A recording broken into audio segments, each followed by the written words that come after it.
Oke, selamat masih pagi sebelum jam 12 ya. Buat yang ada di sini maupun yang online, dimanapun berada, itu biasanya kalau saya datang ke sini, rambut saya tidak terlalu terlihat putih dibanding dengan Bapak Ibu yang lain. Tapi hari ini kelihatan putih karena yang lain masih hitam-hitam ya kan. Angkatan keberapa kalau SPS yang umum? Kemarin 13? 12 ya. 12 kali kecuali yang onsite itu luar biasa. Tapi ini akhirnya ya kan orang-orang muda ya kan, siapa di bawah usia 20 tahun? Di bawah 20 tahun? Oh, di bawah 20 tahun ya kan? Itu. Batas maksimalnya 20 berapa Pak? 6. 25 ya. 25, tapi sebagian di bawah usia 20 tahun luar biasa kalau mengenal, mungkin yang lain yang di Zoom juga cukup banyak yang di bawah usia 20 tahun yang sejak sangat muda, bahkan saya percaya nanti kalian akan membagikan, mengajari, memperlengkapi orang-orang di bawah kalian lagi, usia masih belasan, masih mungkin SD, SMP, kemudian membagikan pengalaman itu dengan mereka, menumpangi tangan mereka, mendoakan mereka, memberitakan kabar baik, memberitakan janji-janji Tuhan atas hidup mereka, karena mereka sangat perlu itu di luar sana. Kalau hari ini dan setelah 8 kali pertemuan, kalian mendengar tentang kuasa Tuhan, kemenangan di dalam Tuhan Yesus, apa yang sudah Tuhan Yesus kerjakan. Sebagian belum terlalu ngerti, ya kan? Sebagian masih gitu-gitu, kata Pak Yo tadi, bengang-bengong, nggak apa-apa, gitu ya. Jangan berhenti sampai di situ, karena kalau kalian mau tahu, ada banyak orang-orang muda di luar sana. Sama sekali tidak tahu bahwa ada pengharapan, ada jalan keluar, ada kemenangan, ada sesuatu yang sudah dikerjakan oleh Tuhan Yesus dengan begitu luar biasa. Tapi mereka masih hidup di situ. Mungkin di keluarga Kristen, mungkin ke gereja. Tapi hidupnya tidak pernah mengalami kemenangan. Baru mungkin 2 minggu yang lalu, saya berdoa buat satu anak muda, dia dalam kondisi pelepasan, itu ya, sedang tersungkur di lantai, muntah-muntah, ada satu orang yang bawain plastik sekitarnya. Terus waktu itu didoain sama beberapa kakak, doain sama Sumi dan yang lain karena mereka sedang didoakan. Saya sebenarnya mendoakan yang lain, tapi karena ada dorongan itu, saya datang saya cuma ngomong, kamu dikasih oleh Tuhan, cinta Tuhan besar dalam hidupmu berharga, hidupmu itu ada dalam rencananya Bapa. Kamu luar biasa, kamu diinginkan, kamu dikasihi. Pokoknya semua kebaikan Tuhan. Saya kaget gitu. Dia gini-gini ya. Tersungkur nih, gini. Tiba-tiba begini. Saya tanya Roh Kudus langsung kan. Ini apa Roh Kudus? Bukan setan, oh iya. Karena langsung begini. Loh, dia tersungkur gini kan. Sibuk dengan muntahnya itu kan. Saya memperkatakan kebaikan Tuhan, tidak mengusir setan. Tapi tiba-tiba dia begitu kaget betul. Nih. Tanya Roh Kudus kalau begitu, ya kan? Jangan langsung ditengking. Saya tanya, Roh Kudus ini apa? Bukan. Dia melototin saya. Tapi Roh Kudus bilang, perkatakan lagi. Saya perkatakan Tuhan mengasihimu, Tuhan mencintaimu, kamu diinginkan, rencana Bapa indah dalam hidupmu. Manusia mungkin menolak kamu, tapi Tuhan menerimamu. Kasihnya besar, dia mati buat hidupmu, terus semua gitu. Dia udah gini lagi, sekali lagi dia gitu. Nah, saya bersyukur setelah selesai semua, dia ditanya, karena disuruh kesaksian, terus saya tanya setelah keluar itu dari kelas itu, tadi boleh saya tanya, kenapa kok kamu tiba-tiba ini kan gitu? Karena saya kaget, saya bilang begitu. Oh. Dia bilang, itu seperti membuka sesuatu dalam hidup saya. Yang tadinya saya hidup dikurung. Oleh apa? Oleh ketakutan, oleh ketidaklayakan, oleh intimidasi, oleh banyak hal. Itu seperti tertutup dan tiba-tiba seperti dibuka. Dan ternyata saya dikasih, Gitu. Kebenaran yang kamu ketahui akan memerdekakan hidupmu. Kalau kamu tidak tahu kebenaran, ya kan? Kalau kamu tidak tahu kebenaran, banyak orang masih berpikir penyakit itu kehendak Tuhan. Ya dong. Kalau kamu tidak tahu kebenaran,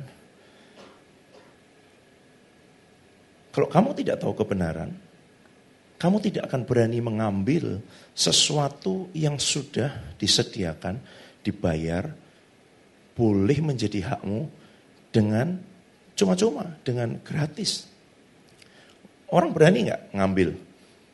Kalau itu tidak diberitahu. Saya kasih cerita. Seorang tunawisma, homeless, gelandangan, tinggal satu petak kecil. Setiap hari dia datang dari satu tong sampah ke tong sampah yang lain, makan. Ini true story. Makan dari satu tong sampah yang lain ke satu tong sampah yang lain, makan makanan-makanan sisa. Terus semua orang di kompleks itu tahu bahwa ada seorang homeless di sekitar mereka. Nah, setelah beberapa hari tidak kelihatan karena biasanya setiap hari dia mengambil makanan dari tong sampah itu. Mereka bertanya-tanya, ini orang kemana? Biasanya ada di sini terus. Kemudian mereka minta lapor kepada polisi karena mereka tahu dia tinggal di satu sudut itu di sebuah ruangan kecil. Akhirnya ditemukan polisi sudah meninggal di situ. Nah, karena takut terjadi apakah ini pembunuhan atau apa, diotopsi. Dan ketika diotopsi, ternyata dia didapati kekurangan gizi, malnutrisi. Oh, semua orang berpikir wajar, kan dia homeless, makannya aja dari sisa-sisa. Tapi yang mengagetkan semua orang adalah ketika diperiksa, diikat pinggangnya. Coba cek ikat pinggangnya semua. Ditemukan uang $23.000 Amerika. Diikat pinggangnya. Ada yang ikat pinggangnya mungkin siapa tahu. Ada yang nyelip-nyelip di situ $23.000, pastikan itu untuk munduk. Ya kan? Bukan pesan sponsor, tapi percayalah. Coba nanti ikat pinggangnya setelah ini ke toilet, dibuka dulu. Siapa tahu ada yang nyelip tidak tahu.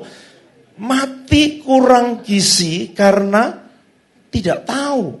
Setiap hari makan dari tempat pembuangan sampah. Karena saya nggak tahu. Lupa, hilang ingatan, tidak tahu. Tapi dia punya ini. Saya pernah dengar cerita seorang hamba Tuhan. Dia baru awal-awal melayani. Bensinnya habis, dia dorong motornya berkilo-kilometer. Setelah sampai rumah, memang ikat pinggangnya ada selipannya itu. Dia lihat gini, loh kok ada 100.000? Lah kok tadi nuntun motor sekian kilometer? Gitu. Salah siapa? Salah sendiri. Karena tidak tahu. Padahal ada kan? Ada di situ. Cerita kedua. Seorang ibu kerja dengan seorang kaya raya. Berpuluh-puluh tahun melayani di rumahnya. Membersihkan rumahnya, memasak semuanya. Sampai ketika usianya sudah lanjut dia berkata, bos, saya mau pensiun, saya sudah capek, saya sudah mengabdi, memberikan seluruh hidup saya sekarang mau istirahat. Oke, gitu. Bosnya tahu hatinya, ketulusannya, pengabdiannya, dan sebagai ucapan terima kasih itu, dia berikan satu, lembar saya nggak ada. Dia berikan satu lembar surat, kertas kepada dia. Dan kemudian karena dia diberi lembaran itu, dia cuma berpikir begini, pelit banget sih. Sudah kerja puluhan tahun, sudah mengabdi, setiap hari saya habiskan di situ. Saya pensiun cuma diberi satu lembar kertas. Ya kan? Banyak orang begitu. Saya memutuskan untuk sakit hati terhadap dia. Sampai mati sekalipun tidak akan saya ampuni. Nah itu banyak orang begitu, ya kan? Orangnya itu tidak tahu, tapi kita sakit hati. Orang yang kepadanya kita sakit hati itu, dia tidak tahu kalau kita sakit hati. Tapi kamu sakit hati. Siapa yang rugi? Kita. Gitu. Orang itu tidak tahu loh kalau kita sakit hati. Ya kan? Tapi kamu sakit. menyakiti diri sendiri kan. Tapi kan karena dia, tapi yang sakit siapa? Coba dipikir sedikit. Kita kan. Saya sakit hati, saya kepahitan. Loh, dia nggak pahit kok. Dia itu kepahitan. Tunggu dulu. Waktu orang itu benci, marah, kecewa. Yang pertama sakit itu bukan orang lain. Kamu sendiri. Gitu loh. Makanya itu disuruh mengampuni. Oh tidak layak diampuni, memang tidak layak. Tapi itu untuk kebaikanmu. Gitu. Kalau kamu tidak mengampuni yang sakit itu, kamu. Bukan dia. Dia itu udah gak ingat. Ya kan?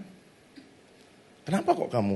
Gitu. Nah dia memutuskan, saya akan kecewa sampai mati. Nah, itu banyak orang Kristen juga begitu. Gitu. Nah kemudian sebagai tanda untuk mengabadikan kebenciannya kepada bosnya itu, dia gantung surat itu di atas tempat tidurnya. Dia gantung. Ini aja lah.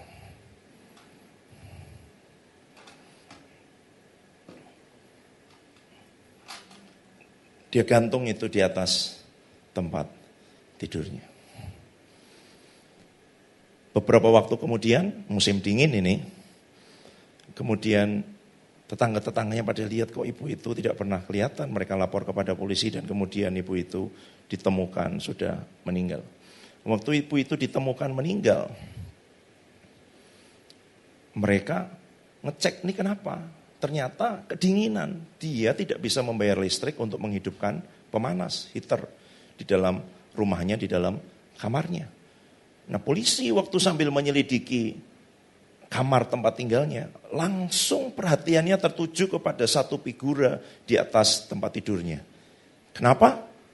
Karena apa? Tulisannya terbalik.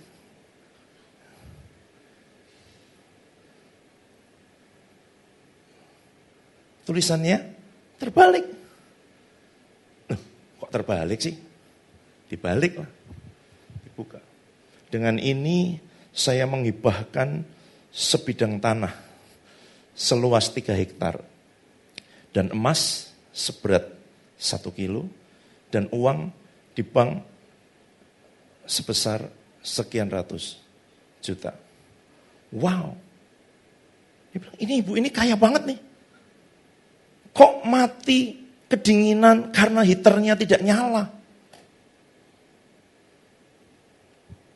Karena surat wasiatnya kebalik. Ternyata ibu itu tidak bisa baca, buta huruf. Makanya dia marah sama bosnya, kepahitan.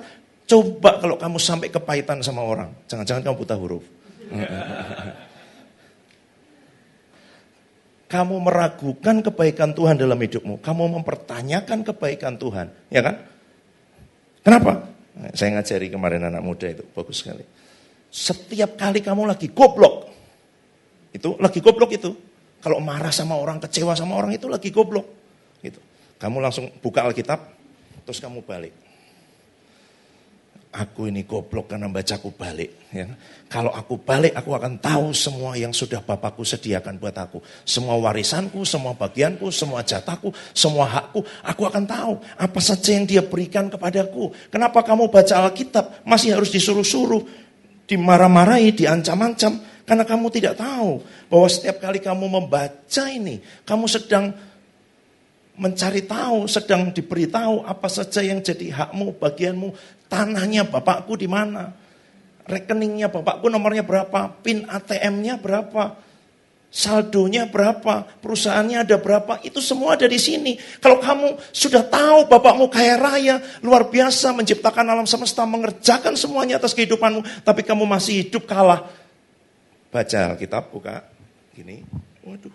Buka. Terus dibalik. Selama ini aku bacanya terbalik. Makanya kalah. Makanya kurang. Makanya mungkin mati kedinginan. Bukan karena tidak ada. Bukan karena tidak punya. Karena kamu tidak tahu apa yang menjadi hakmu. Jadi di situ masalahnya.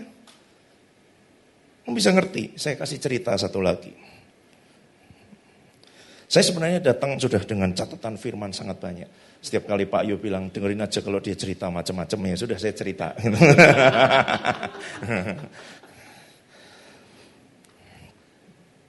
Seorang ibu dari Papua, anaknya kerja di Jawa. Sudah bertahun-tahun tidak ada kabar. Satu kali dia telepon, "Mama, sekarang mama datang ke sini. Aku sudah punya uang. Aku belikan tiket." Memang tiketnya tiket kapal. Dia belikan tiket kapal untuk mamanya. Dari Papua sampai ke Jawa. Sekitar 6-7 hari. Mamanya tidak pernah pergi jauh. Belum mengerti. Tapi dia mempersiapkan diri dengan baik. Dia bawa beras, dia bawa rice cooker, dia bawa ikan asin, dia bawa cabai, dia bawa sambal, dia bawa macam-macam. Yang dia perlukan untuk bertahan selama 6-7 hari di atas kapal. Dan dia setiap hari masak di kamarnya. Dia masak, dia makan dengan itu. Sampai hari kelima. Menjelang sampai ke Surabaya, petugas kapal ketemu dengan dia dan tanya, "Mama, kok saya tidak pernah lihat mama ada di ruang makan, mama?" "Oh, saya ini mau ketemu anak saya. Saya sudah bahagia, saya bersyukur. Saya bisa, tidak pernah saya pergi meninggalkan pulau. Saya sekarang mau ketemu anak saya. Makanya saya bawa semuanya. Saya bawa beras, saya bawa rice cooker, saya bawa ikan asin, saya bawa cabai. Saya bawa, mama makan di mana? Di kamar, saya makan dengan itu semua. Boleh saya lihat tiketnya?" Oke. Tiket Papua, Jawa. Di bawahnya ada tulisannya, termasuk makan 3 kali sehari, snack 2 kali, dan boleh mengambil air dengan bebas. Kenapa tidak pernah? Saya takut, saya tidak punya uang. Nanti kalau saya di situ, saya disuruh bayar lagi. Ini saja saya sudah bersyukur. Banyak hidup orang Kristen, pokoknya mati masuk surga udah bersyukur. Hidup enggak apa-apa, yang begini enggak apa-apa. Kurang enggak apa-apa, sakit enggak apa-apa. Enggak apa-apa. Karena tidak tahu haknya. Tidak tahu apa yang sudah include. Apa yang sudah all in. Apa yang sudah dibayar. Apa yang termasuk dalam semua. Gitu. Jadi dari 3 cerita ini, ya kan, semuanya karena tidak tahu. Makanya kamu harus tahu kebenaran. Karena kebenaran yang kamu ketahui akan memerdekakan hidupmu. Karena begitu anak muda itu tahu kebenaran bahwa dia dicintai, dikasihi, diinginkan, berharga. Itu seperti menyentak hidupnya, ternyata itu kebenaran. Dan waktu orang dengar kebenaran, cerita yang lain di kelas yang sama. Cerita kebenaran dari 1 Petrus 2:24. Betul ya Pak ya? 1 Petrus 2:24. Apa itu? Udah 8 kali pertemuan, masa tidak hafal. 1 Petrus 2:24. Oleh bilur-bilurnya kamu telah sembuh. Siapa di sini telah sarapan? Angkat tangan. Telah makan pagi. Telah makan pagi. Enggak. Telah, bukan telat, ya kan? Gitu. Telah. Sudah makan pagi, angkat tangan agak tinggi. Ya, oke. Kalau kamu sudah makan pagi, ya sudah kan? Kapan makan paginya? Tadi pagi. Itu artinya telah.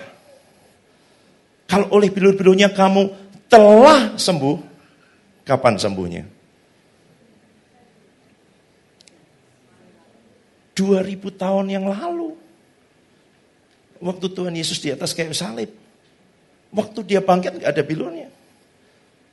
Telah sembuh. Telah dibayar.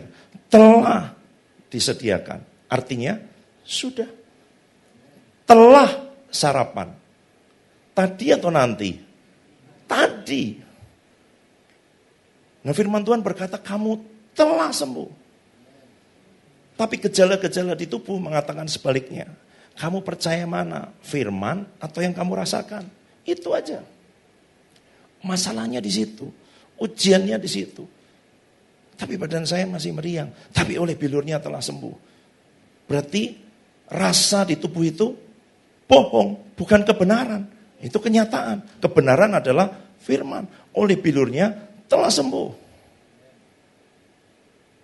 Oleh bilurnya telah sembuh. Bukan akan. Bukan sedang. Telah. Nah kalau telah berarti sudah. Haknya. Kenapa kau sakit? Karena tidak tahu kebenaran. Telah sembuh. Berarti kapan? Sudah dibayar Tuhan Yesus. Dialah yang menanggung kelemahan dan penyakit kita. Matius 8:17. Sudah ditanggung, sudah dibayar. Kok kamu bayar lagi? Saya ajak beberapa anak pergi makan. Nah waktu itu saya cerita, Nia sudah saya bayar. Kalau nanti kamu di pintu situ ditagih sama pelayannya, kok kamu mau pulang-pulang aja? Bayar dong. Enggak, sudah dibayar. Apa buktinya? Saya tunjukkan pada mereka notanya ini. Lunas ya, ada tulisannya bawahnya. Lunas. Telah dibayar. Kamu ditagih lagi? Ya, jangan-jangan tadi enggak benar-benar dibayar. Oke, sekarang kamu bayar. Waduh, saya enggak bawa uang. Ya udah, kamu nyuci piring di sini 2 hari. Terus kamu mau kerjakan itu. Kenapa? Karena kamu tidak tahu bahwa telah dibayar. Kalau kamu tahu telah dibayar, waktu ditagih lagi kamu mau nggak? Nggak mau dong. Ada buktinya? Ada. Saya percaya perkataan bapak saya lebih daripada perkataanmu. Kalau bapakku bilang tadi sudah dibayar, berarti itu sudah dibayar. Dan dia sudah tunjukkan notanya kepada saya. Setiap kali kamu ditagih sama iblis, kamu tunjukkan notanya. Apa notanya? 1 Petrus 2, 24. Matius 8:17, tunjukkan. Ini loh. Notanya, sudah lunas tulisannya. Kok kamu nagih lagi? Gitu. Dia akan membuat kamu ragu bahwa sudah dibayar, bahwa sudah dilunasi. Itu hidup oleh iman. Percaya kepada apa yang Tuhan katakan. Percaya kepada apa yang Tuhan kerjakan. Percaya kepada apa yang Tuhan sudah selesaikan. Itu. Banyak orang menganggap iman itu berat. Karena dia tidak mulai dengan tahu bahwa Tuhan sudah menyediakan. Tuhan sudah menyelesaikan. Tuhan sudah melunasi. Sudah. Hidup kita tidak dimulai dari berjuang. Nah, Pak Yo tadi bilang, ya kan? Hidup kita dimulai dari kematian Yesus. Kelahiran kita dimulai dari kematian Yesus. Waktu Yesus mati dan kemudian dia bangkit. Disitulah kehidupan kita dimulai. Dan dia tidak hanya bangkit, dia naik surga. Dan setelah naik ke surga, dia duduk. Perhatikan, penting sekali. Imamat 16, kalau saya tidak salah ingat. Imamat 16, coba buka dulu.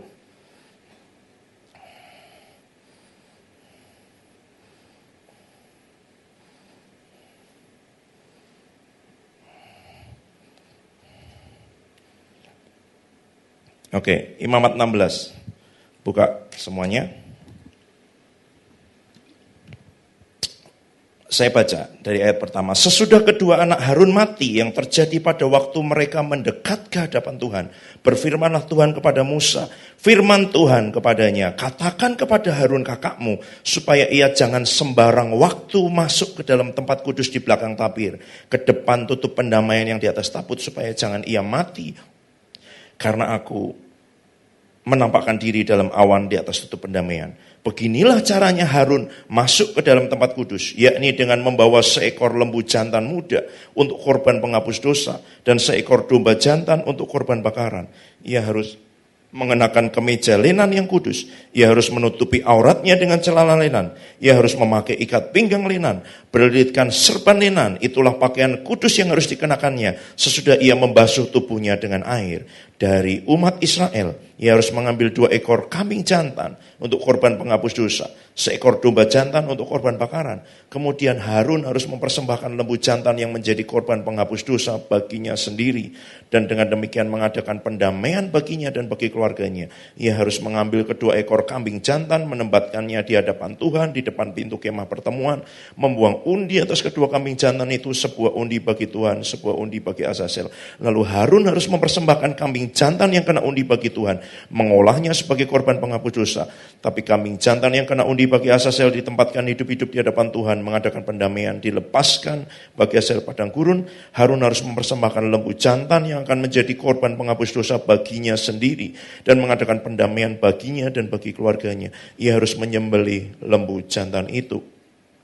Ia harus mengambil perbaraan berisi penuh bara api dari atas mezbah yang di hadapan Tuhan, serta serangkup penuh ukupan dari wangi-wangian yang digiling sampai halus.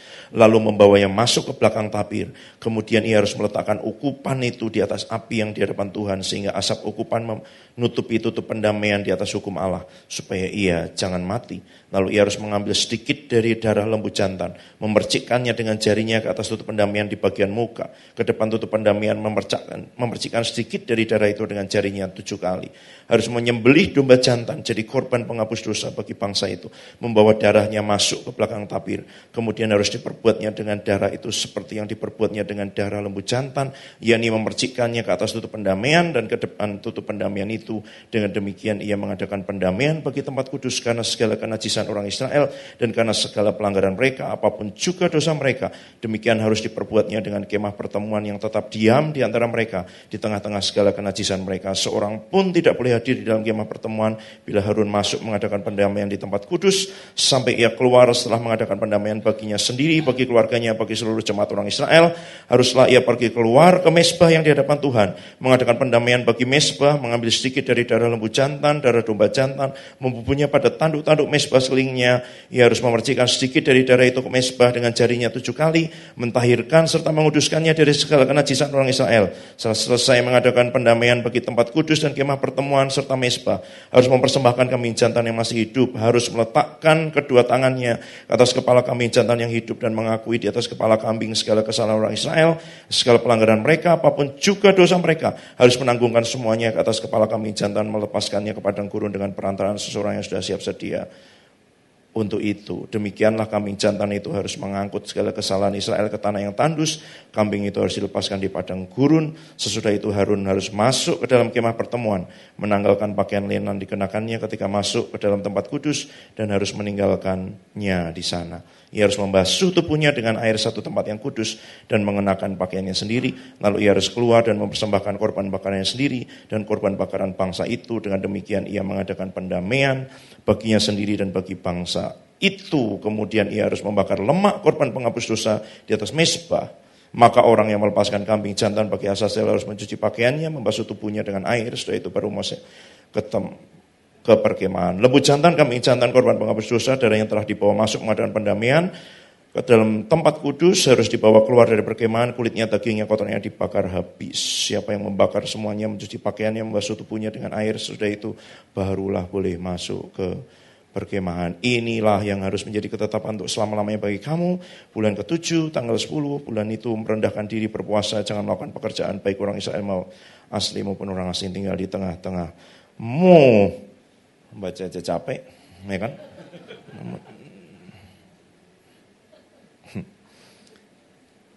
Tahu nggak yang saya baca tadi? Setiap tahun pada hari raya yang disebut sebagai hari raya pendamaian Yom Kippur, imam besar itu Harun itu harus mengambil korban buat dirinya sendiri, dipotong, darahnya diambil, dia masuk dulu ke dalam ruang kudus. Lakukan itu, olesi di sebelah timur, tanduk itu, kemudian percikkan 7 kali di atas tutup pendamaian, dia keluar, dia sembelih sekarang yang untuk umat, dia bawa masuk lagi, dia lakukan yang sama, setahun 1 kali. Ayat kedua coba perhatikan, bagus banget, setelah 30 yang panjang lebar. Katakan kepada Harun, ini Tuhan ngomong lewat Musa, kakakmu supaya ia jangan sembarang waktu masuk ke dalam tempat kudus di belakang tabir. Kalau ada English Standard Version atau New King James, not at any time. Jangan masuk sering-sering, jangan sembarangan, jangan kalau dia kepengen kapanpun. Karena sebelumnya 2 anak Harun itu mati, karena tidak disuruh Tuhan, masuk-masuk sendiri. Jadi imam itu nyembelih di luar, masuk dalam, lakukan itu untuk dirinya sendiri. Keluar lagi, sembelih sekarang kambing jantan, masuk untuk seluruh umat. Kalau yang pernah tahu apa yang ada di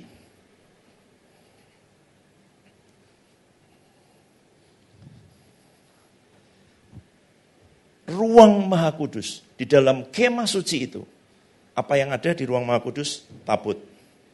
Ya kan? Tabut.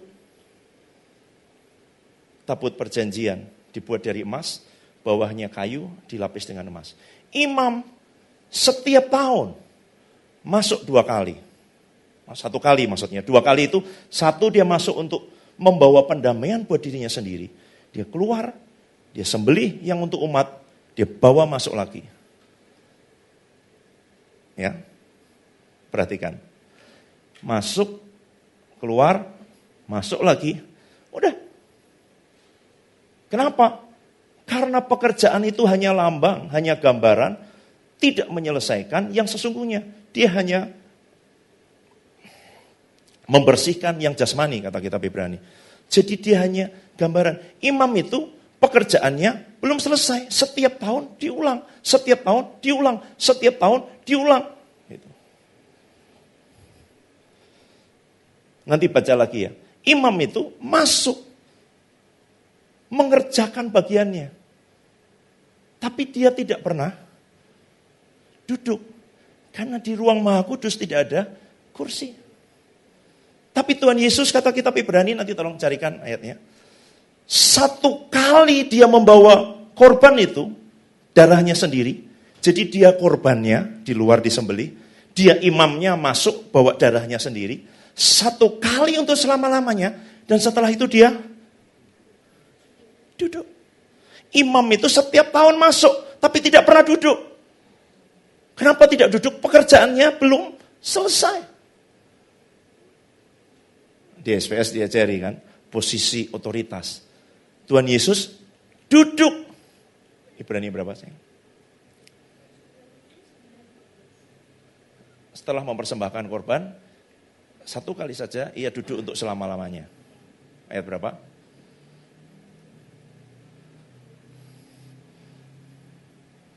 Ibrani, coba sekarang buka. Ibrani berapa? 10 ayat.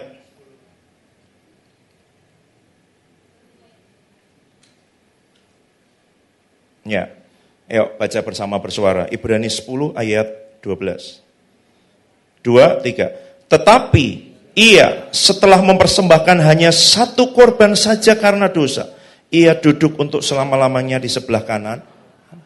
Tuhan Yesus jadi imam masuknya tidak setiap tahun. 1 kali aja.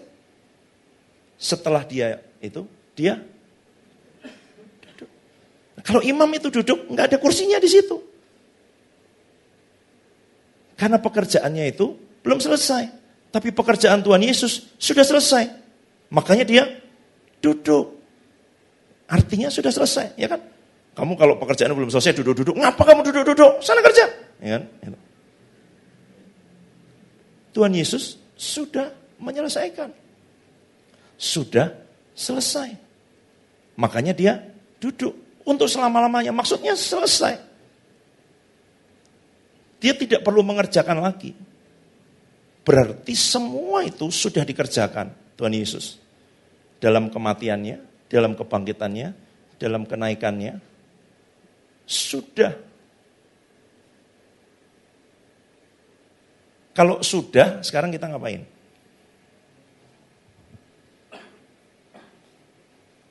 Sudah dibayar. Kamu bilang, Tuhan tolong bayar Tuhan buat hidupku. Tidak ada.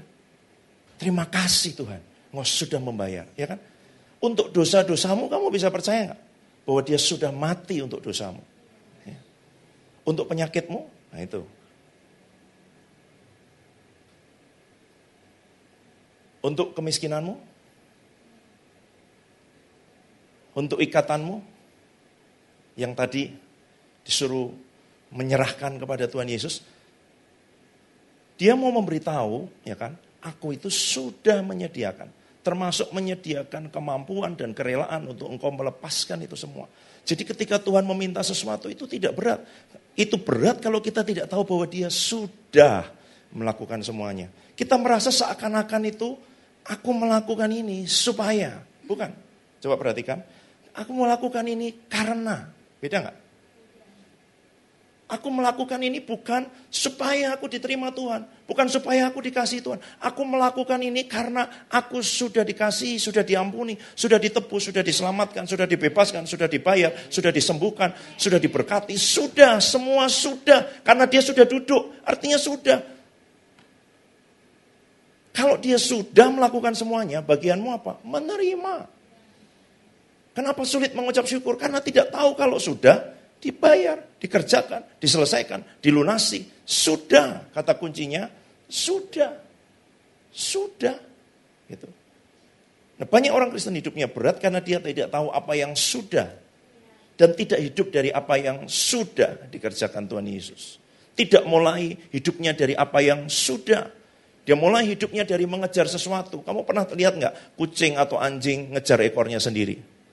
Dia pikir itu penemuan besar dalam hidupnya. Ada sesuatu yang bergerak. Dan semakin aku mengejar, dia semakin lari. Aku akan tangkap dia. Gitu. Ternyata setelah ketangkap, ekorku sendiri. Nah, gitu. Kamu ngejar apa?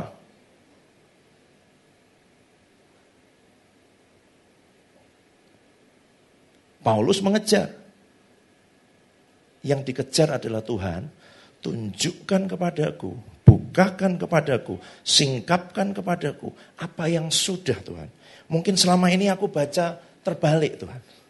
Mungkin aku selama ini gak bisa baca. Apa Tuhan? Ini loh, firman ini menyediakan semua janji-janji berkat yang sudah dibayar, yang sudah disediakan oleh Tuhan Yesus. Dan kita, kalau sampai ada sesuatu yang kurang di hidupmu, sampai ada sesuatu yang tidak terjadi, itu bukan karena Tuhan. Karena kamu tidak tahu kebenaran. Ibu itu tidak makan ke situ, bukan karena dia sakti, bukan karena dia mau makan beras hidup sederhana, bukan karena dia tidak tahu haknya. Yang satu itu tadi mati kurang gizi, yang satu mati kedinginan, karena apa? Dia tidak tahu apa yang sudah ada dalam hidupnya. Nah, kekalahan itu karena tidak tahu.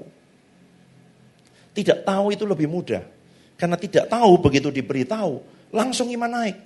Jadi saya kembali ke tadi. Hari pertama ketika memberitahukan kebenaran hidup oleh iman yang sudah dikerjakan Tuhan Yesus. 2 orang besoknya bersaksi. Yang satu sakit telinga sebelah kiri sudah 2 tahun lebih. Sakit sekali kalau dingin, kalau dengar suara keras. Dia tidak tahan dengar worship seperti tadi.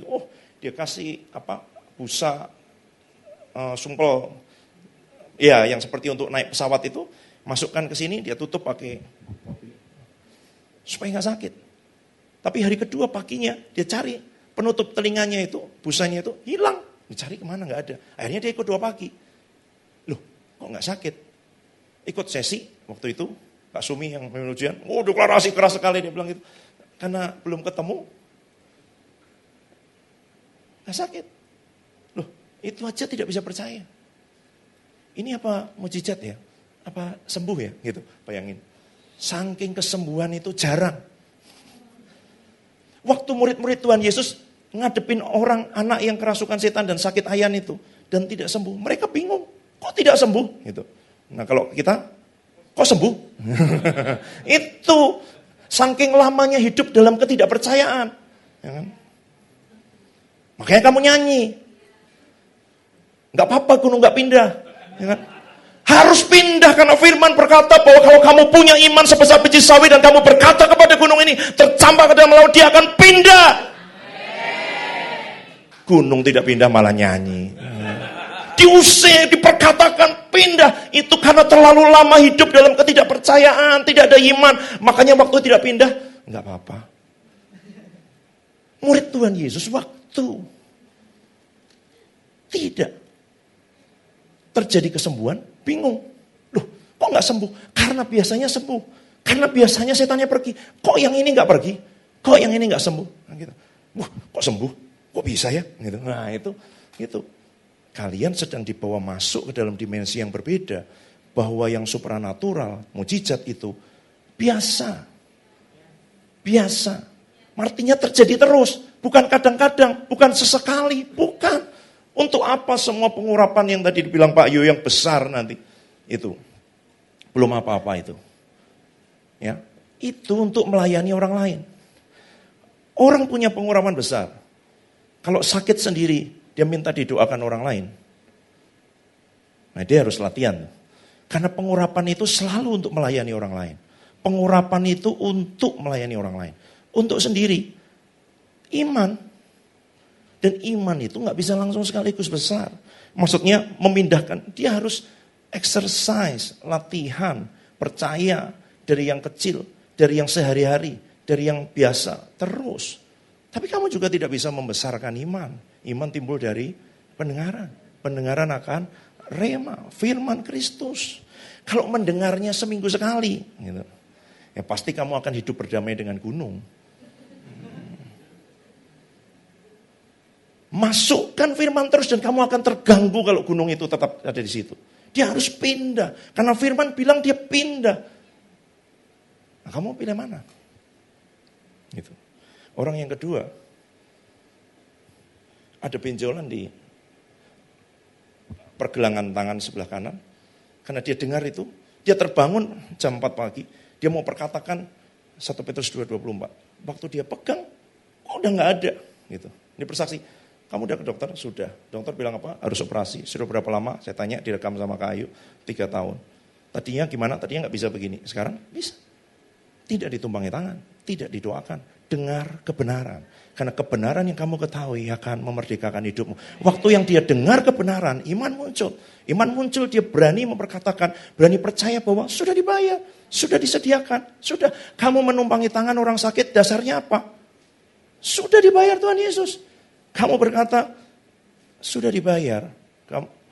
Kalau kamu mendoakan orang, itu pakai imanmu. Tidak semua harus pakai iman mereka. Ya kan? Bisa kok. 4 orang yang bawa 1 orang temannya yang lumpuh. Mau ketemu Tuhan. Tuhan Yesus bilang apa? Setelah mereka membongkar atap. Waktu melihat iman mereka. Iman teman-temannya itu. Lalu sembuhkan. Seorang perwira yang punya hamba bawahan. Ya kan? Imannya siapa? Iman perwira itu. Dia bilang, aku seorang bawahan. Aku sebenarnya dia centurion. Orang yang punya 100 orang di bawahnya dia. Tapi di atasnya dia ada komandan yang membawai 600 orang. 6 grup pasukan. Dan kemudian dia berkata, aku ini tunduk di bawah perintah. Karena aku tunduk di bawah perintah, orang di bawahku akan tunduk di bawah perintahku. Karena itu perintahkan aja Tuhan. Kalau engkau perintahkan itu, hambaku akan sembuh. Dan sembuh. Gitu. Imannya siapa? Iman komandannya. Bisa. Gitu. Tapi untuk dirimu sendiri, kamu harus exercise, latihan imanmu. Tidak ada orang langsung ikut lomba lari maraton 42 km. Ya kan? Saya mau lari maraton. Saya percaya bahwa saya akan bisa sampai di finish. Ya sampai di finish pakai ambulan. Gitu. Kamu harus latihan. Jalan, jogging, lari, konsisten. 5 kilo, 10 kilo, 20 kilo. Terus. Orang yang ikut lari maraton itu sudah menyelesaikan dulu maraton sebelum dia ikut perlombaannya. Gitu. Sebelum Daud menghadapi Goliat, dia sudah menghadapi singa dan beruang. Latihannya singa dan beruang. Di mana di padang gurun ketika Tuhan hanya percayakan kepada dia 2-3 ekor kambing domba, dia pertahankan dengan hati seorang gembala berhadapan dengan singa dan beruang-beruang. Tuhan yang sama yang melepaskan aku dari singa dan beruang. Tuhan yang sama yang menyembuhkan aku dari alergi, dari pilek, dari demam, dari gatal-gatal, akan menyembuhkan juga kanker yang sama. Tiba-tiba ketemu kanker, waduh, memang ini tidak bisa pindah. Gitu. Ya. Kerikil-kerikil dululah, gitu. Pindah dalam nama Tuhan Yesus. Perkatakan. Kalau kamu berkata. Ini doa, bedakan. Berdoa dengan memperkatakan. Yang sering kamu usir malah Tuhan. Ya kan? Gitu. Tuhan bicara kehendaknya dalam nama Yesus. Bukan itu Tuhan. Gitu ya, gitu. Yang diusir itu setan. Yang diusir itu gunung. Gitu ya. Kalau dengan Tuhan itu intimasi, keintiman, kedekatan, ngobrol, cerita, curhat, semuanya. Tapi kalau dengan gunung, dengan masalah, dengan penyakit, dengan roh jahat, dengan kemiskinan. Aku berkata kepadamu, pindah. Dasarnya apa? Sudah dibayar Tuhan Yesus. Kolose berkata bahwa dipakukan di atas kayu salib semua tagihan, nota, apapun itu sudah dipaku, sudah dibayar lunas. Kamu tunjukkan loh, sudah lunas. Tapi setan itu bukan gentleman. Kamu usir terus dia pergi, tidak. Sebisa mungkin dia akan membuatmu percaya bahwa Dia yang benar dan bukan kamu. Pernah lihat nggak? Ini tanah di pinggir rel kereta api. Sudah ditulisi bertahun-tahun tanah milik PT Kereta Api. Orang bangun rumah di situ. Setelah bangun rumah dibiarin berapa bulan, dia bikin lebih permanen. Setelah permanen tidak diusir, dia bikin lantai 2. Dia bikin lebih bagus. Nanti setelah 15 tahun diusir, dia akan bilang, ini saya sudah terlanjur. Dulu waktu saya bangun kenapa tidak diusir, tidak dikasih tahu. Gitu. Saya udah keluar uang banyak, sekarang tolong ganti rugi. Ya dong. Siapa yang salah? Yang bangun kan? Dia mau itu. Nah dia lebih ngotot dari itu. Di bantaran sungai, di tempat dimanapun orang kan ngomong, enggak saya udah di sini kok. Kamu mau lebih percaya firman atau kenyataan, perasaan, kata orang, mana, gitu. Cuman di antara dua itu aja, gitu. Mana yang sudah diselesaikan Tuhan Yesus, yang sudah dibayar Tuhan Yesus, ya kan? Kamu mau bergerak, beranjak, melangkah dari dasar itu, atau dari dasar yang, tapi semua orang juga begitu kok. Semua orang juga sama. Semua orang juga itu. Itu pilihan. Ya, itu pilihan. Dari 2 juta orang yang keluar dari Mesir, ada 600.000 laki-laki. Dari 600.000 laki-laki, ada 12 pemimpin dari 12 suku. Dari 12 suku itu, hanya 2 orang yang memilih untuk percaya dan kemudian mereka bisa masuk ke tanah Kanaan. Ini bukan tentang keselamatan. Karena mereka semua sudah keluar dari Mesir, dikeluarkan dari Mesir. Tapi mereka tidak bisa masuk ke dalam kemenangan, penyediaan, berkat, janji yang sudah ada. Apa ya? Kota-kota yang tidak kamu dirikan, rumah-rumah yang tidak kamu isi, sumur-sumur yang tidak kamu gali, pohon zaitun dan pongor anggur yang tidak kamu tanami. Berarti sudah disediakan dong. Kotanya tidak kamu dirikan, sudah ada. Sumurnya tidak kamu gali, sudah ada.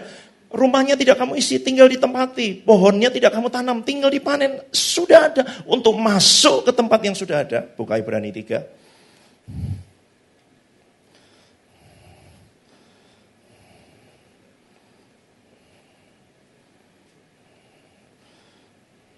Ibrani 3. Ayat terakhir. Ayat 19. Ibrani 3 ayat 19. Yuk, baca bersama bersuara, 2, 3. Demikianlah kita lihat bahwa mereka tidak dapat masuk oleh karena ketidakpercayaan mereka. Yang membuat tidak masuk itu ketidakpercayaan mereka, bukan Tuhan. Jangan pernah meragukan kesanggupannya Tuhan, kemampuannya Tuhan. Tuhan sanggup melepaskan mereka dari mana? Dari Mesir. Dengan apa? Tuhan melepaskan tidak pakai singa, tidak pakai gajah, tidak pakai beruang, tidak pakai badak bercula 1, tidak pakai, tidak. Dia melepaskan pakai apa? Kata, lalat, ya kan? Apalagi nyamuk. Wow, bisa kalau Tuhan yang pakai, karena dia mau menunjukkan ini aku. Apa yang membuat Firaun akhirnya melepaskan mereka? Itu tangan Tuhan yang kuat. Tuhan bisa pakai apapun. Dan dia bilang, aku akan membawamu masuk ke Kanaan dengan cara yang sama. Berarti dengan caranya Tuhan, bukan dengan caramu. Kalau itu caranya Tuhan, apa yang diperlukan? Iman, kepercayaan bahwa dia sanggup. Itu aja. Dia sanggup nggak? Sanggup. Ini bapak yang tadi anaknya dirasuk roh jahat itu kan bilang, Lord, if you can do, saya suka sekali bahasa Inggrisnya, King James dan New King, if you can do, help me, help us, help my problem. Tuhan kalau engkau sanggup, tolongi masalahku. Jawab Yesus, di bahasa Indonesia yang tidak terlalu jelas, tapi di King James-nya bilang begini, if you can believe. Persoalannya bukan di Tuhan. Kita sering bilang, Tuhan, kalau engkau sanggup, kalau engkau mampu. Dia sanggup, dia mampu, ya kan? Tuhan tanya, kamu bisa percaya enggak? Karena percaya itu cara menerima kesanggupannya Tuhan, cara mengalami, cara menyeberangkan semua yang sudah di roh jadi kenyataan, itu iman. percaya kepada kesanggupannya dia, selesai. Enggak berat. Iman itu bukan mengimak. Banyak orang berusaha memperkatakan, saya perkatakan, enggak, ada dasarnya. Dasarnya adalah semua yang sudah dilakukan Tuhan. Jadi kita harus lihat, sudah dibayar. Sudah. Dia sudah dihancurkan, dia sudah diremukkan, dia sudah dipatahkan, dia sudah dilukai, dia sudah dikutuk sedemikian rupa sampai hancur, sampai tidak seperti anak manusia rupanya gitu. Coba nonton lagi Passion of the Christ dan bayangkan kalau itu berlipat kali ganda, itu mungkin masih versi yang cukup soft dari semua keremukan yang ada di Yesaya 53 yang dialami oleh Yesus. Kalau dia sudah membayar dengan harga sebesar itu, kenapa kok kita tidak mengambil? Kenapa kok kita tidak mengalami? Berarti kita menyia-nyiakan apa yang sudah dia bayar. Persoalannya bukan di Tuhan, persoalannya di kamu. Karena begitu Bapak itu, buka aja ayatnya ya mungkin.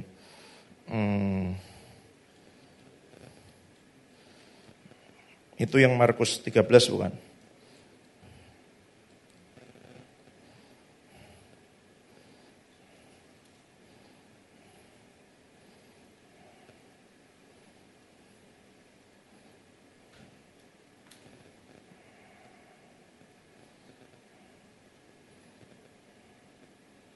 Markus 9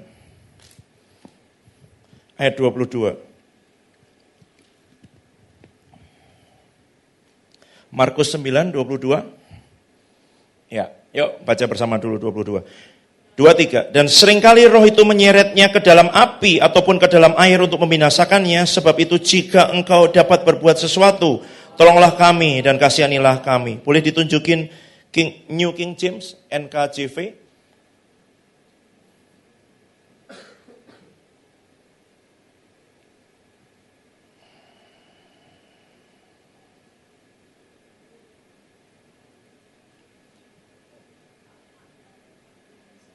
English Standard Version atau King James. Yang literal boleh. Yang literal apa? If you able. 22.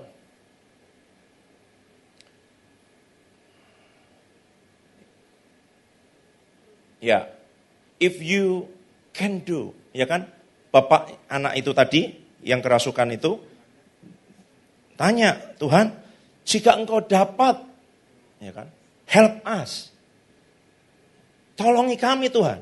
Kalau engkau dapat. Ayat 23. Dan Tuhan Yesus berkata pada dia, if you can, believe.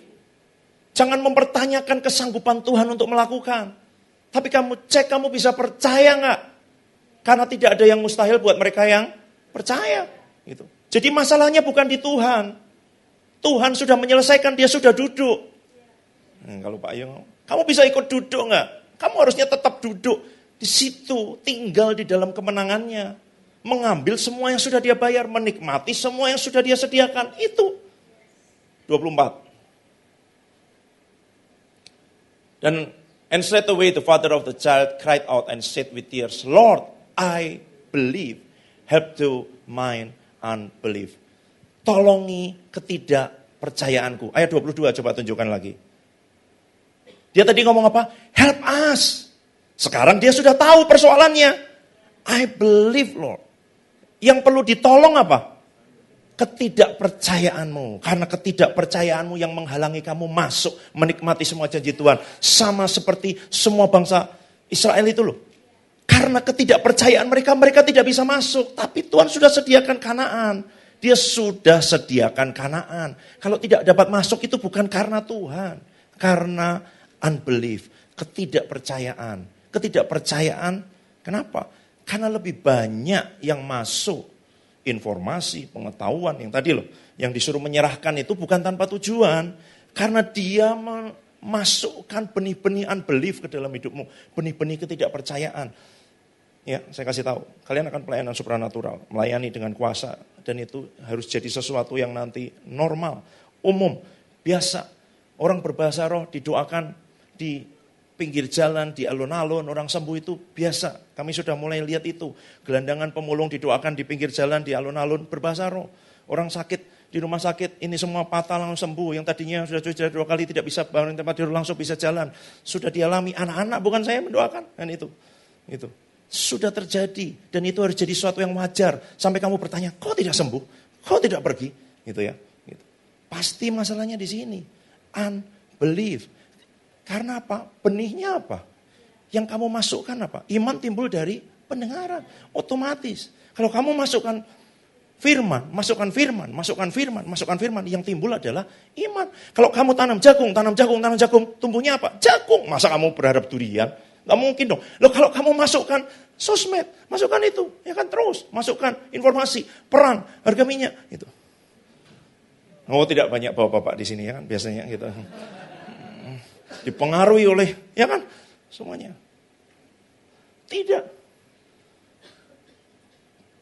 Yang menentukan adalah firman. Kalau tabur firman, muncul iman. Tabur firman, muncul iman. Terus. Gitu loh.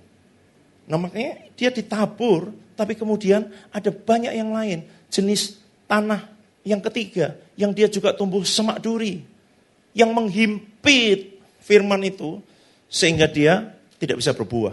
Sudah mulai tumbuh tapi dihimpit, ketakutan, kekhawatiran, banyak. Kemarin tiba-tiba melintas di sosial media saya, lihat. Rata-rata menurut penelitian orang Indonesia minimal 3 jam menghabiskan waktu scroll sosial media. Firmannya 30 menit, dihimpit dan mati. Terus kamu menyalahkan Tuhan. Makanya Tuhan Yesus bilang, kalau anak manusia datang, adakah ia mendapati iman di bumi? Kamu berusaha iman, kamu itu motivasi, itu kekuatan jiwa. Orang mencoba memperkatakan supaya dia bisa sehat, bisa kuat. Bukan, firman. Kamu memperkatakan firman, dia tumbuh sendiri. Dia tumbuh sendiri. Coba buka Markus 4.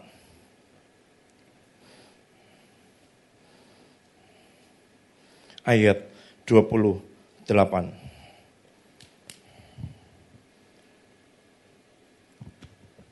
Baca bersama, bersuara, 2, 3. Bumi dengan sendirinya mengeluarkan buah. Mula-mula tangkainya, lalu bulirnya, kemudian butir-butir yang penuh isinya dalam. Bumi dengan apa? Sendirinya. Automatically mengeluarkan buah. Kenapa? Ayat 26. Baca bersama, 2, 3. Lalu kata Yesus, beginilah hal kerajaan Allah. Seumpama orang yang menaburkan benih. Bumi akan dengan sendirinya mengeluarkan buah. Kamu nabur apa? Itu aja. Kamu taburi enggak? Kamu taburi terus enggak dengan benih itu? Dengan firman. Terus. Makanya iman. Iman naik. Iman kemudian dia terus konstan. Hidupnya harusnya tidak up and down. Tapi dia terus naik dan tidak akan turun. Itu kan janji. Hidup dalam berkat kan begitu. Karena dia taburi terus. Karena dia terus, ya, buka.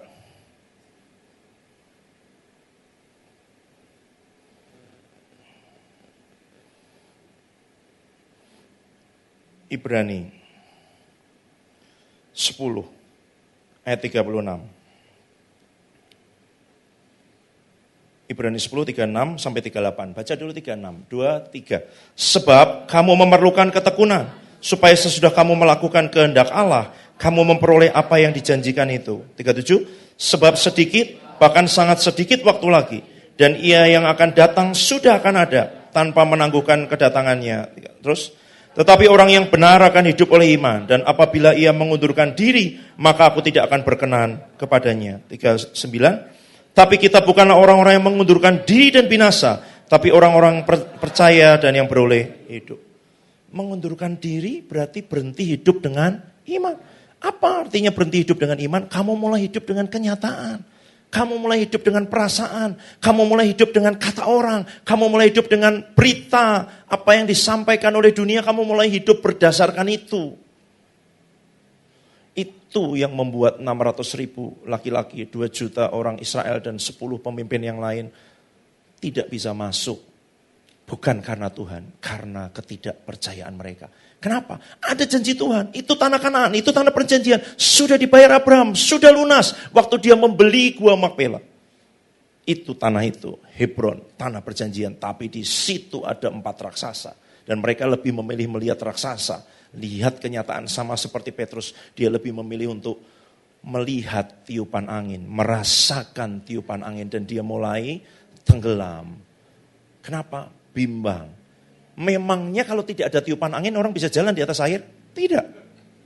Ya kan? Kenapa kok dengar rasakan tiupan angin, lihat tiupan angin bimbang? Itu namanya unbelief, ketidakpercayaan. Itu. Cuma ini musuhnya sebenarnya. Karena Tuhan sudah menyediakan semua. Tidak bisa masuk, tidak bisa mengalami, tidak bisa menikmati karena ketidakpercayaan. Dan kepercayaan tidak diusahakan. Iman itu taburin benih firman. Iman akan timbul, iman akan muncul. Terus taburi benih firman. Terus perkatakan. Ayat-ayat tentang kesembuhan buat catatan khusus. Ayat-ayat tentang berkat buat catatan khusus. Ayat-ayat tentang kelepasan buat catatan khusus. Terus kemenangan. Waktu unbelief mulai datang. Perkatakan lagi, taburi lagi. Terus gitu. Karena dia akan mencoba untuk membuat kamu mempertanyakan. Begitu kamu mempertanyakan, kamu orang bimbang yang hidup dalam 2 pilihan. Apa yang kamu rasa atau apa yang Tuhan katakan. Cuma di situ. Sampai kamu percaya bahwa firman Tuhan itu ya dan amin. Di dalam Kristus hanya ada ya terhadap semua janji Allah. Yesus Kristus adalah ya terhadap semua janji Allah. Ya, tidak ada kemungkinan, tidak ada possibility, hanya ada ya. Itu bukan probabilitas, itu bukan gambling, itu pasti karena di dalam Kristus. Pasti, sudah. Pasti. Dasar kepastiannya apa? Apa yang sudah dia kerjakan, apa yang sudah dia bayar karena dia duduk. Ya dong, coba kamu duduk-duduk, dimarahin mamamu kan? Gitu. Belum selesai pekerjaannya. Tuhan Yesus tidak dimarahin, sudah selesai. Ya kan? Justru kalau dia berdiri, 1 kali aja itu menyambut Stefanus, ya kan? Gitu. Tidak pernah sepanjang Alkitab. Ibrani tadi, duduk untuk selamanya. Maksudnya itu rest, selesai. Sudah selesai. Minta disingkapkan, minta Roh Kudus menerangi supaya bisa dibukakan bahwa dia sudah. Dan aku di dalamnya, ya kan? Aku di dalamnya. Aku, tolong sayang, tas Alkitab no, thank you. Tas Alkitabnya aja. Oke.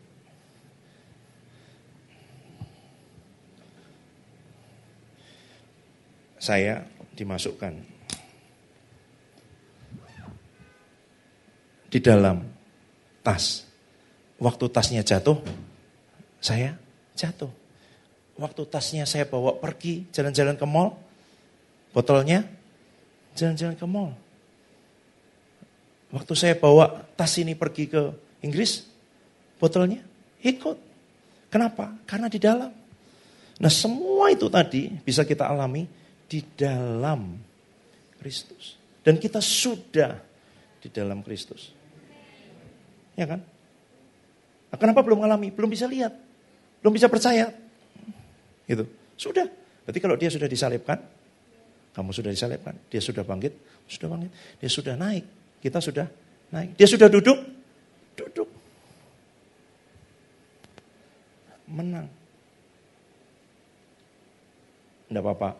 Karena Rasul Paulus ngomong Ibrani 4 itu, strive, berjuang untuk bisa masuk ke dalam perhentiannya, untuk bisa ngerti, untuk bisa disingkapkan bahwa Tuhan Yesus sudah duduk dan kamu juga ikut duduk. Apa Pak Yu bilang? Join seated as one. Saya kalau mau ngomong, Bu E mengingatkan bahwa saya juga peserta SPS onsite.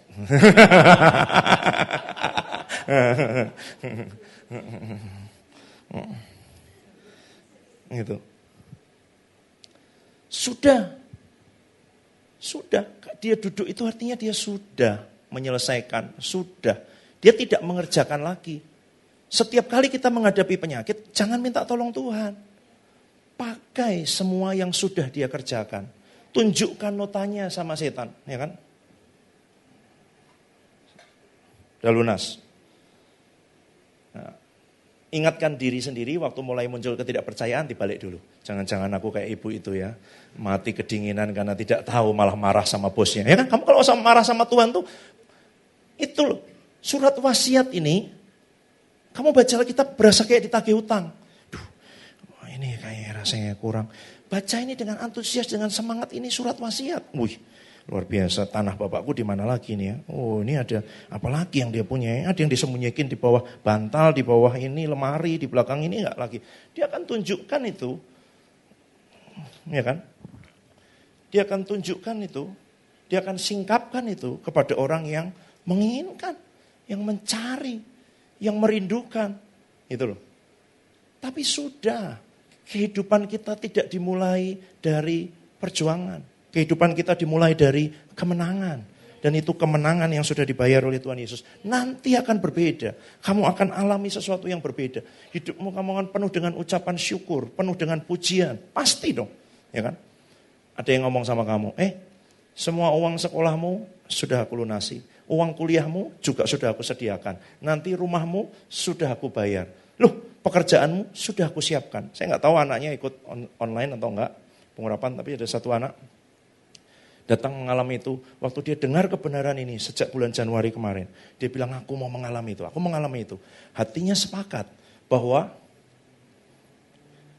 ada panggilan Tuhan dalam hidupnya di kota Salatiga. Dan waktu dia itu, pertama dia sempat lakukan, dia coba cari pekerjaan. Enggak, kamu sepakat aja sama Tuhan.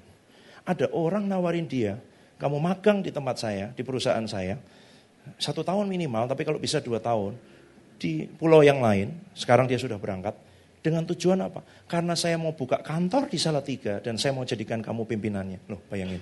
Kalau kamu sepakat sama Tuhan, bahwa Tuhan mau kamu di situ, saya ngomong kemarin, Tuhan nyuruh kamu jam 3 pagi, ini konteksnya Salatiga ya, kalau di Jakarta mungkin banyak yang masih buka, beli nasi goreng, tenang aja, nurut aja. Lakukan aja. Nanti malaikat juga bisa disuruh jualan nasi goreng jam 3 pagi. Enggak usah mikir siapa jualan nasi goreng jam 3 pagi.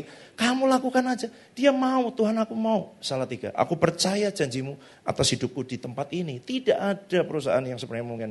Ada orang mau buka itu. Dibukakan khusus supaya dia dapat pekerjaan di kota itu. Itu namanya hidup dari apa yang sudah Tuhan sediakan. Bagian kita cukup sekarang.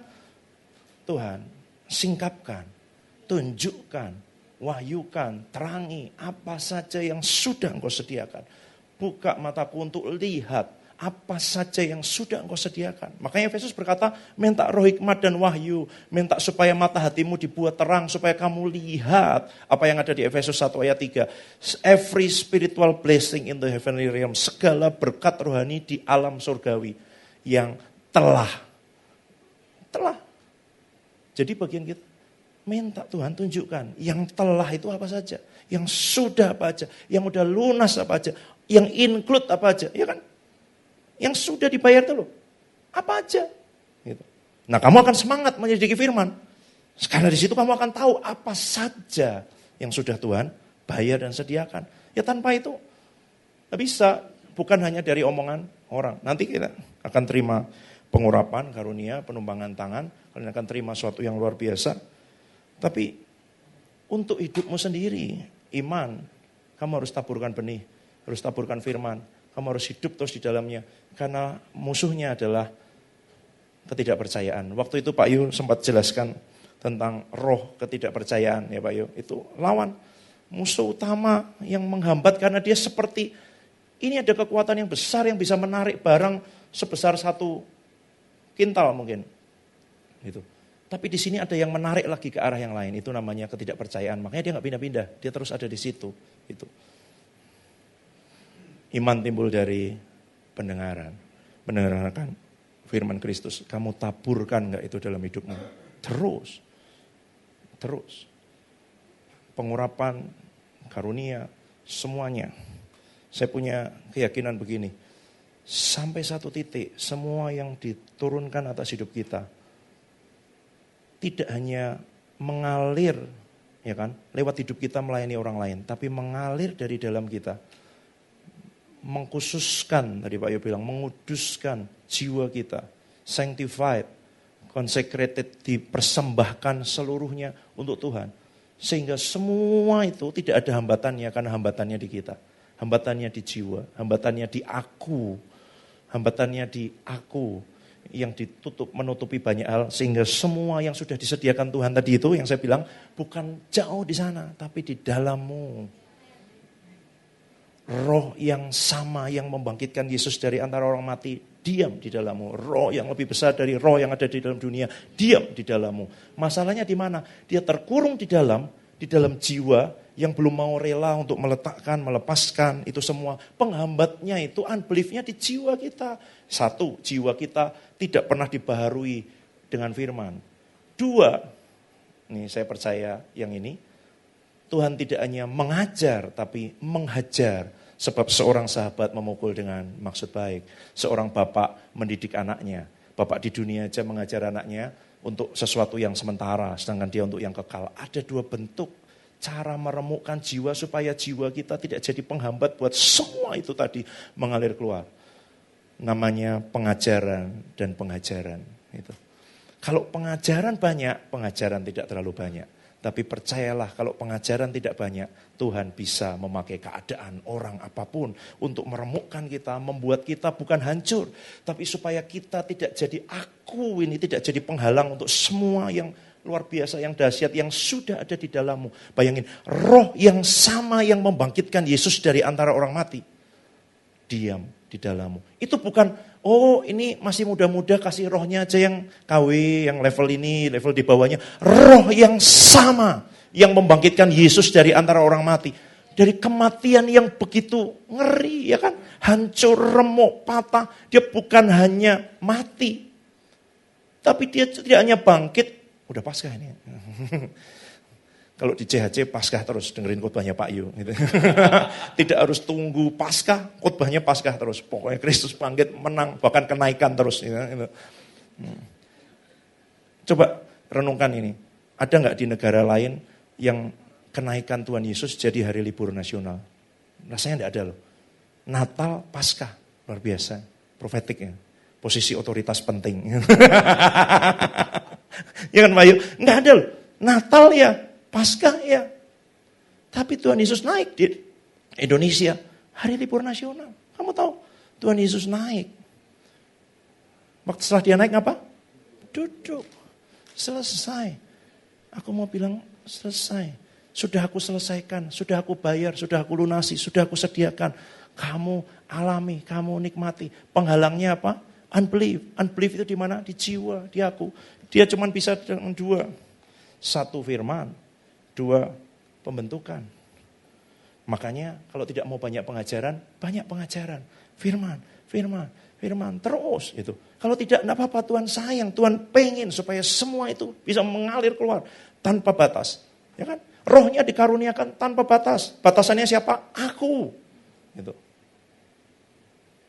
Help my unbelief. Tolongi Tuhan.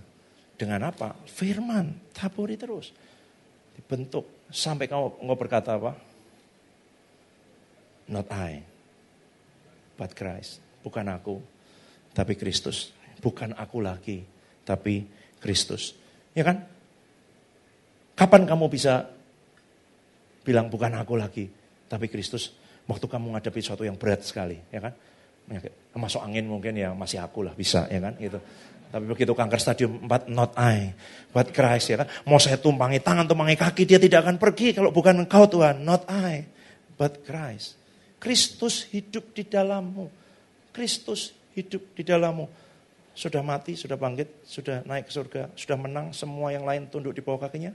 Di dalamku, Kristus di dalamku. Roh yang lebih besar daripada roh yang ada di dalam dunia. Roh yang membangkitkan Yesus dari antara orang mati. Tinggal di dalamku. Mengerjakan itu. Lalu tadi Pak Yu cerita banyak hal. Jangan takut. Kamu tidak disuruh untuk mengikuti Tuhan dengan kekuatanmu sendiri. Kristus di dalammu. Hidupmu masih berat ketika kamu masih aku yang melakukan. Aku sudah mati. Saya masih hidup Pak, sudah mati di dalam Kristus. Ketahui kebenaran, kebenaran yang kamu ketahui memerdekakan hidupmu. Aku sudah mati. Jadi waktu ada orang maki kamu bilang aku sudah mati. Ada nggak? Kamu pernah nggak? Ibadah penghiburan, ibadah mau pemakaman, ya kan? Di dalam peti. Terus orang datang ini, orang ini nih hidupnya brengsek nih, utang sama saya nggak pernah bayar. Ini. Bangkit dia. Siapa dia? Berani ngomaki-maki sama aku? Ada nggak? Pernah lihat nggak? Nggak ada, tetap mati dia. Karena sudah mati. Kamu juga sudah mati di dalam Kristus. Waktu kamu nongol lagi,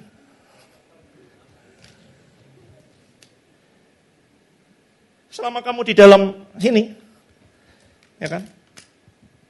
Nggak ada masalah. Aman. Hidupmu tersembunyi bersama Kristus di dalam Allah. Aman. Seperti orang di dalam tank, ditembakin dari mana-mana, dia nggak apa-apa. Oh dia pengen merasa, wow, orang itu naik pesawat kan. Dia kecepatan 400 km per jam, terbang tinggi. Sekarang aku hebat ya, bisa terbang ya, bisa cepat ya. Keluar dia dari pesawat, ya turun. Gitu. Makanya Yohanes 15 bilang apa? Tinggal di dalam aku. Sebab di luar aku kamu tidak bisa berbuat apa-apa. Kamu begitu nanti diurapi kamu merasa, dahsyat juga ya. Itu kamu sedang keluar dari Kristus. Ya kan? Gitu. Begitu kamu keluar kamu diinjek, kamu siapa? Ya kamu sendiri yang kamu keluar. Gitu. Di dalam Tuhan bukan aku. Aku tidak bisa. Di luar engkau aku tidak bisa berbuat apa-apa. Kalau ini bisa itu karena engkau. Karena aku di dalammu. Karena aku di dalammu ya mau dia. Ya kan? Dia pergi jalan-jalan ya kamu ikut. Dia semua karena kamu di dalam tinggal mengalami, tinggal menikmati, tinggal minta disingkapkan. Nah, cara penyingkapannya ada firman. Tapi enggak apa-apa. Kalau firman agak kurang, penghajaran akan lebih banyak, ya kan? Gitu. Kalau tidak mau banyak diajar, banyak pengajaran, banyak firman. Terus jangan gitu. Loh, Tuhan tuh kepengen kamu mau SMA atau SMK? Gitu. SMA banyak teorinya, sedikit prakteknya. SMK sedikit teorinya, banyak prakteknya gitu, ya kan? Tapi Tuhan kepengen supaya kamu lulus. Makanya mau lewat jalur SMA, SMK, boleh. Yang penting lulus Tuhan, aku mau mengalami, ya kan? Semua yang sudah engkau bayar, sediakan lunasi, semua berkat rohani di alam surgawi jadi bagianmu. Tinggal diterima, dialami tidak. Can you believe? Mari kita berdoa. Tuhan, setiap kebenaran, setiap janji, setiap berkat, semua yang sudah diselesaikan Tuhan Yesus di atas kayu salib. Bahkan yang sudah dialami dalam kebangkitan dan kenaikan-Mu. Yang sudah Engkau selesaikan karena Engkau duduk untuk selama-lamanya di sebelah kanan Bapa. Semua kemenangan-Mu yang menjadi bagian kami, boleh kami alami dan kami nikmati, boleh termanifestasi, boleh nyata dalam hidup kami. Nah, tidak ada yang jadi penghalang, karena aku yang jadi penghalang ini sudah diserahkan, sudah diletakkan, dipersembahkan. Karena itu setiap kali kami diminta untuk meletakkan sesuatu, untuk menyerahkan sesuatu, bukan karena Tuhan mau itu, tapi supaya tidak ada yang menghambat. Semua yang sudah Tuhan sediakan ini mengalir keluar dari hidup kami, termanifestasi dalam hidup kami. Supaya dengan demikian kami masuk ke dalam perhentiannya Allah. Kami masuk ke dalam penggenapan semua janji Tuhan. Tanah Kanaan itu yang menjadi bagian kami. Tempat kota-kota yang tidak kami dirikan. Tempat sumur-sumur yang tidak kami gali. Rumah-rumah yang tidak kami isi. Pohon zaitun dan pohon anggur yang tidak kami tanami. Tapi boleh kami nikmati hasilnya. Boleh kami alami semuanya. Karena kami percaya dengan janji-Mu lebih daripada kenyataan. Setiap kali kami lihat raksasa, kami lihat sesuatu yang besar dalam hidup kami. Itulah tanda bahwa disitulah tanah Kanaan, tanah perjanjian. Disitulah pengenapan janji itu sudah semakin dekat. Supaya dengan demikian kami terus Tuhan hidup oleh iman dan didapati hidup oleh iman. Dan bukan dengan kekuatan kami sendiri. Terima kasih Tuhan. Tolongi setiap kami, orang-orang muda ini, sejak masa muda mereka menaburkan benih firman dalam hidup mereka. Ada yang tumbuh, ada iman, dan mereka akan jadi satu generasi yang baru, yang akan bangkit dan melatih generasi di bawahnya, mempersiapkan satu pasukan yang besar buat Tuhan. Orang-orang yang hidup bukan karena keadaan, bukan karena berita, bukan karena kenyataan, tapi karena setiap perkataan yang keluar dari mulut Tuhan dalam hidup mereka. Dalam nama Tuhan Yesus. Amin.